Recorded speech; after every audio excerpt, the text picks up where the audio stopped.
Gold hub తాకట్టులో ఉన్న బంగారాన్ని విడిపించి తిరిగి కొనుక్కోబడును. For more details 7997990027.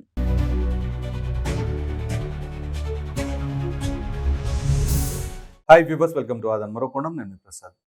ఏపీలో రాష్ట్రపతి పాలన పెట్టాల్సిందే అని అంటున్న మాజీ ముఖ్యమంత్రి జగన్మోహన్ రెడ్డి గారు.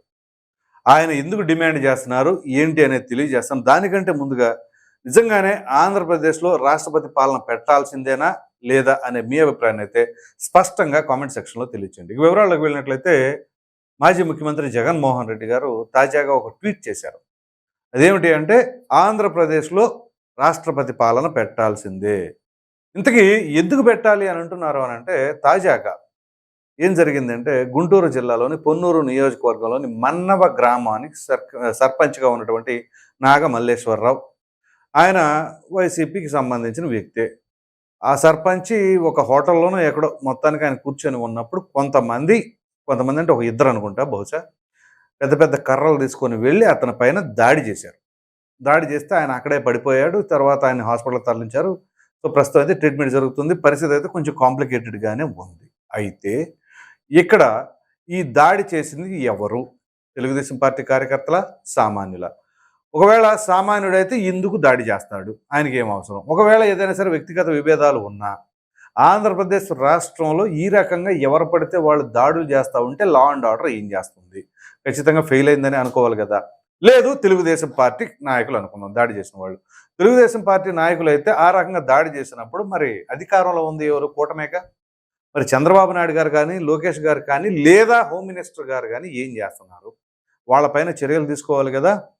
ఇక్కడ ప్రధానంగా ఏంటి అంటే, కూటమి ప్రభుత్వాన్ని ప్రజలు ఎందుకు ఎన్నుకున్నారు అనేది ప్రశ్నించుకోవాలి.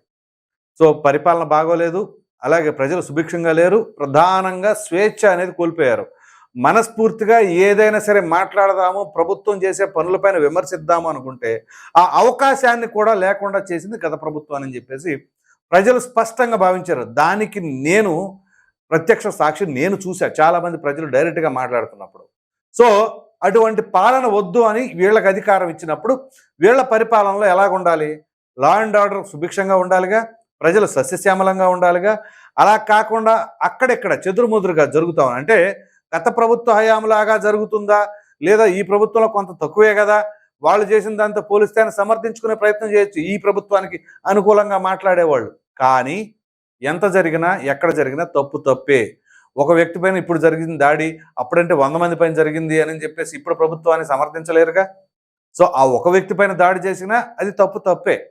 సో దీనికి ప్రభుత్వం తరపున ఏమి స్పందిస్తారు ఏంటి అని అంటే, ఖచ్చితంగా వాళ్ళు వైసీపీ వాళ్ళైతే మాత్రం రాజ్యాంగబద్ధంగా వాళ్ళు గెలవలేదా, లేకపోతే ఏ రకంగా గెలిచినా గెలవకపోయినా వాళ్ళు ఇక్కడ పౌరులే కదా, వాళ్ళకి బ్రతికే హక్కు ఉండదా? అంటే ఒక పార్టీ అధికారంలో ఉండగా వేరే పార్టీ వాళ్ళు మన ఇష్టానుసారంగా దాడులు చేస్తాం, ఇచ్చేస్తాం అనుకుంటే తెలుగుదేశం పార్టీ కేడర్కి సంబంధించిన ఏ ఒక్కళ్ళను కూడా ఉండనీయకుండా వైసీపీ చేయాలిగా. అఫ్కోర్స్ చేయలేదని అట్లా, కానీ ఆ రకంగా ఇప్పుడు కంపారిజన్ ఏం కావాలి? అప్పటి ప్రభుత్వం మీద ఇప్పుడు పాలన బాగుంది, లా అండ్ ఆర్డర్ అదుపులో ఉంది, దాడులు, దాష్టికాలు, కక్షలు, కార్పణ్యాలు లేవు అనేది మీరు క్రియేట్ చేయాలి పబ్లిక్లో. కానీ అక్కడక్కడ చెదురుముదురుగా జరుగుతూనే ఉన్నాయిగా. సో తెలుగుదేశం పార్టీలో కూడా కొంతమంది అత్యుత్సాహవంతులు ఉంటే వాళ్ళని కూడా అరికట్టవలసిన బాధ్యత ప్రభుత్వం పైన ఉన్నది.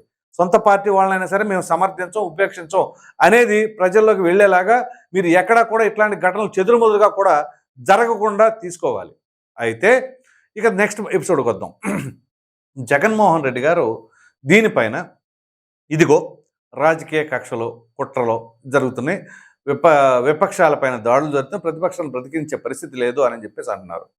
సో నిజంగా ఆ రకంగా ఉందా అంటే, చెప్పాను కదా అక్కడక్కడ ఉంది అని. ఇప్పుడు జగన్మోహన్ రెడ్డి గారు అసలు ఈ మాట అనడానికి అర్హులా కాదా? వైసీపీ నాయకులకి ఏదైనా సరే ఈ విధంగా విమర్శించడానికి అవకాశాలు ఉన్నాయని అంటే వాళ్ళు ఒకసారి క్రాస్ చెక్ చేసుకోవాలి.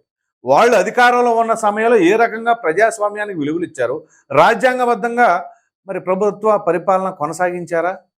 ఎందుకంటే ఒకటా రెండా చెప్పుకుంటా పోతే శాంతాడంత ఉండదండి వీళ్ళ లిస్టు. ఎందుకంటే ఒకరిని కాదు, ఇద్దరిని కాదు, ఒక వ్యక్తిని అయితే డైరెక్ట్గా హతమార్చి డోర్ డెలివరీగా చేశారుగా.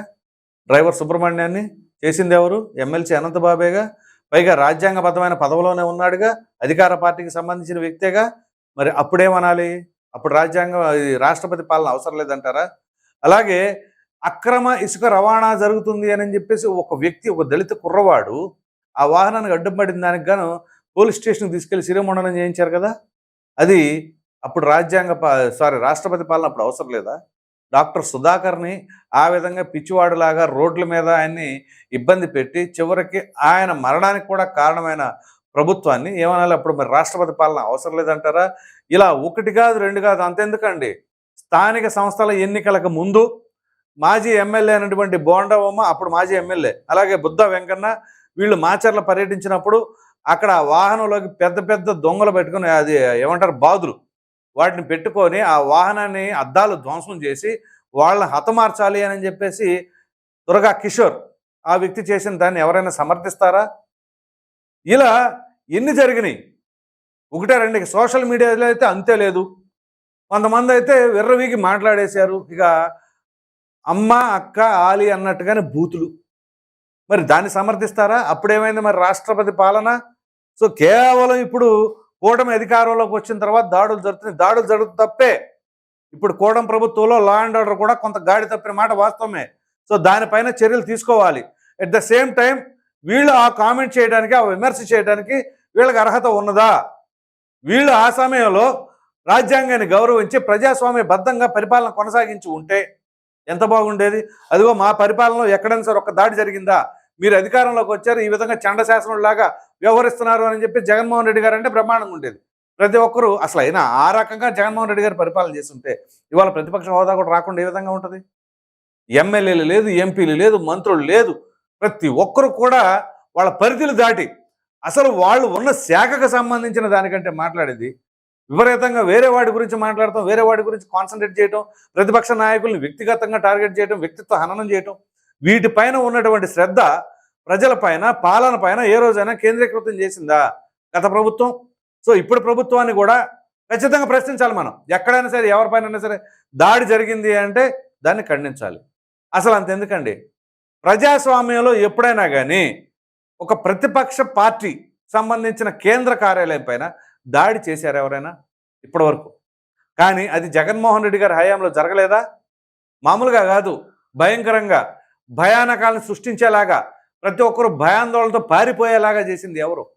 పైగా దాన్ని సమర్థించేలాగా ముఖ్యమంత్రిగా ఉన్న జగన్మోహన్ రెడ్డి గారే అన్నారుగా, మా అభిమానులకి, కార్యకర్తలకి కొంతమంది బీపీలు వస్తాయి, ఆ బీపీలు వచ్చినప్పుడు ఇట్లా ఆవేశపూరితంగా చేస్తారు అని చెప్పేసి. మరి గన్నవరంలో తెలుగుదేశం పార్టీ కార్యాలయం పైన దాడి చేసింది. ఇలా ఎన్ని చెప్పాలా? తెలుగుదేశం పార్టీ నాయకులైనటువంటి పట్టాభిరామ్ పైన, ఆయన పైన ఏ రకంగా చేశారు? ఇలా నేను చెప్పింది చాలా కొన్ని ఉదాహరణలే, ఇంక చాలా ఉన్నాయి. సో ఆ రకంగా వీళ్ళు వ్యవహరించారు. సో ముమ్మాటికి ఇప్పుడు తెలుగుదేశం పార్టీ అధికారంలో ఉండగా, అంటే కూటమి అధికారంలో ఉండగా తెలుగుదేశం పార్టీ నాయకులు చేసిన, జనసేన నాయకులు చేసిన, ఎవరు చేసినా తప్పే. సో ఇక్కడ చంద్రబాబు నాయుడు గారు, పవన్ కళ్యాణ్ గారు, మీరు కొంచెం ఈ లా అండ్ ఆర్డర్ను కూడా పటిష్టం చేయాలి హోమ్ మినిస్టర్ గారి ద్వారా. ఎందుకంటే ఇక వాళ్ళకి, అంటే వైసీపీ వాళ్ళకి, కూటమి వాళ్ళకి పెద్ద తేడా ఏం లేదు. ఏదో కొంచెం మార్జిన్లో డిఫరెన్స్ ఉండొచ్చు, కానీ అదే ధోరణిలో వ్యవహరిస్తున్నారని చెప్పేసి అనుకోవాలి. అదేమిటి అంటే, తెలుగుదేశం పార్టీ కార్యకర్తలు లేదా నాయకులు కొంతమంది ఉంటారు, మనం చేతకాని వాళ్ళమా, వాళ్ళు దాడి చేసినప్పుడు మనం కొట్టించుకోవాలా, ఇప్పుడు మనం దాడి చేయకూడదు అంటే పొరపాటును కూడా చేయకూడదు. రేపు మరలా మీరు అధికారం కోల్పోవాలి అంటే ఇది రకంగా వ్యవహరించండి. ప్రజలు అన్ని దృష్టిలో పెట్టుకుంటారు. మరలా ఒకసారి ఓడిపోయారంటే ఆ పరిస్థితి ఎట్లా ఉంటుందో ఒకసారి ఊహించుకోండి. జగన్మోహన్ రెడ్డి గారు కనుక ఆయన చెబుతున్నట్లుగా 2.2 అంటే, ఒకవేళ పొరపాటున కనుక జగన్మోహన్ రెడ్డి గారు రెండోసారి గెలిస్తే తెలుగుదేశం పార్టీ కార్యకర్తల భవిష్యత్తు ఎలా ఉంటుందో ఒకసారి ఊహించుకోండి. Just imagine. ఖచ్చితంగా భయానకంగా ఉంటుంది, దాంట్లో ఎటువంటి సందేహాలు. ఎందుకంటే ఇప్పుడు దాకా ఉడికి ఉండరు. అసలు తెలుగుదేశం పార్టీ లేదా కూటమి అధికారంలోకి వచ్చిందంటేనే వాళ్ళు సహించలేని పరిస్థితుల్లో ఉన్నారు. మరి అటువంటిది అందుకే ఆ సహించలేక ఈవీఎంలని పేరు పెట్టారు. వాళ్ళ ఓటమిని కూడా అంగీకరించట్లా. ఒకవేళ పొరపాటున రేపే 90 సీట్లు 100 సీట్లతోనో వైసీపీ గెలిచింది అనుకోండి ఒకవేళ, ఫర్ ఎగ్జాంపుల్, అప్పుడు తెలుగుదేశం పార్టీ నాయకులు కానీ, కార్యకర్తలు కానీ ఎక్కడైనా ఆంధ్రప్రదేశ్ రాష్ట్రంలో ఉండే పరిస్థితి ఉంటుందా, పారిపోయే పరిస్థితి ఉంటుందా? ఆ పారిపోయే పరిస్థితి వస్తుందంటే దాన్ని తీసుకొచ్చేది ఎవరు? మరలా ఈ కేడరే, ఈ నాయకులే. ఈ రకంగా దాడులు చేస్తేనే. కాబట్టి దాడులకు దూరంగా ఉండి ప్రజాసేవకు దగ్గరగా ఉండండి. వైసీపీ నాయకులు ఇంకేం కాన్సన్ట్రేట్ చేస్తారు? ఏం చేస్తారు? ఆ మంత్రులు, మాజీ మంత్రులు కావచ్చు, సర్పంచ్లు కావచ్చు, ఇంకా సర్పంచ్ పదవి కూడా ఎంతకాలం ఉంటుంది? మరలా స్థానిక సంస్థల ఎన్నికలు రాబోతున్నాయి కదా. సో ఇట్లాంటి దాడులు చేసి మరలా ప్రజలకు ఏం సంకేతం ఇద్దాం అనుకుంటున్నారు? సో ఓ ప్రక్కన చంద్రబాబు నాయుడు గారిని అక్రమ అరెస్ట్ చేశారు అని చెప్పేసి ఆ సమయంలో మరి ఇదే చంద్రబాబు నాయుడు గారు అరెస్ట్ అయి ఉన్నప్పుడు మరి సో కాల్డ్ ఎవరైతే ఇప్పుడు దాడి చేశారో ఆ సర్పంచ్ పైన వాళ్ళు ఏం చేస్తున్నారు?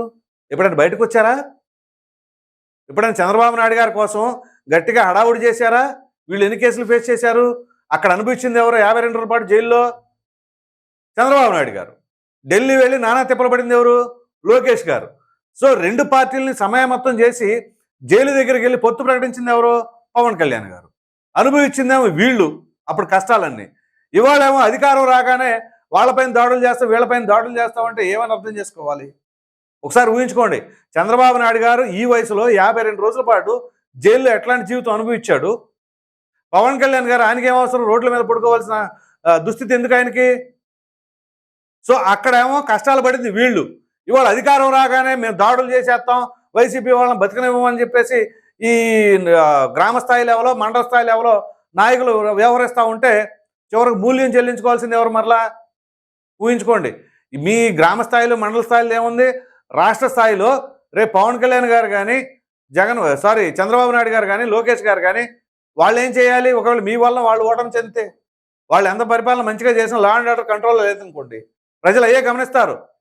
సామాన్యులు ఒకవేళ అభద్రతా భావంలోకి వెళ్ళిపోయారు అనుకోండి, ఇదిగో ఎవరెవరి మీద దాడులు చేస్తున్నారు తెలియదు, మనకెందుకు వచ్చింది తలనొప్పి?